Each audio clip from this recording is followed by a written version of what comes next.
एक छोटी सी लड़की चांदनी अपने घर के पास के जंगल में खेल रही थी।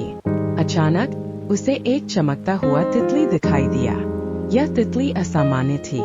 इसके पंखों पर चांदी की धूल सी चमक रही थी। जिज्ञासा से भरकर चांदनी ने उस तितली का पीछा करना शुरू कर दिया। तितली उसे जंगल के अंदर पेड़ों और झाड़ियों के बीच से ले जाती रही।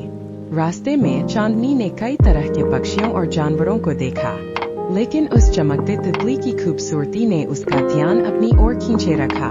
जंगल गहरा होता गया और पेड़ और बड़े होते गए। चांदनी को थोड़ा डर भी लग रहा था, लेकिन तितली की चमक उसे आगे बढ़ने के लिए प्रेरित कर रही थी। आखिरकार तितली एक विशाल पेड़ के तने के पास रुक गई। वहाँ एक बूढ़ा कछुआ बैठा था, जिसकी पीठ पर शानदार पौधों और फूलों से सजा हुआ था। वह कछुआ बहुत बुद्धिमान दिख रहा था।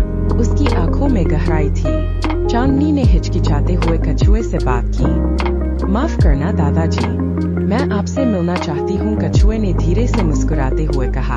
आओ बेटी, मुझे तुम्हारी प्रतीक्षा थी। चांदनी ने कछुए के पास बैठकर अपनी कहानी सुनाई। कैसे उसने चमकते तितली का पीछा किया और यहाँ तक पहुँची। कछुए ने ध्यान से सुना और फिर बोला, यह तितली तुम्हारे जीवन में आने वाले अच्छे समय का संकेत है। लेकिन याद रखना, जीवन में अच्छे और बुरे समय दोनों आते हैं। हर समय को स्वीकार करो और सबक सीखो। चांदनी ने कछुए की बातों को ध्यान से सुना। उसने कछुए से जीवन के बारे में कई सवाल पूछे और कछुए ने उसे हर सवाल का जवाब बहुत समझदारी से दिया।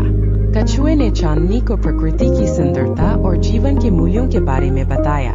चांदनी ने कछुए के साथ काफी देर तक बातें की और बहुत कुछ सीखा। सूरज ढलने लगा था, तब कछुए ने चांदनी को घर जाने के लिए कहा। चांदनी ने कछुए को धन्यवाद दिया और वहां से चल दी। घर लौटते समय चांदनी के मन में एक गहरी शांति थी।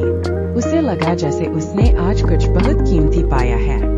वह समझ गई थी कि जीवन में चुनौतियां तो आएंगी, लेकिन उनसे सीखकर आगे बढ़ना ही सफलता की कुंजी है।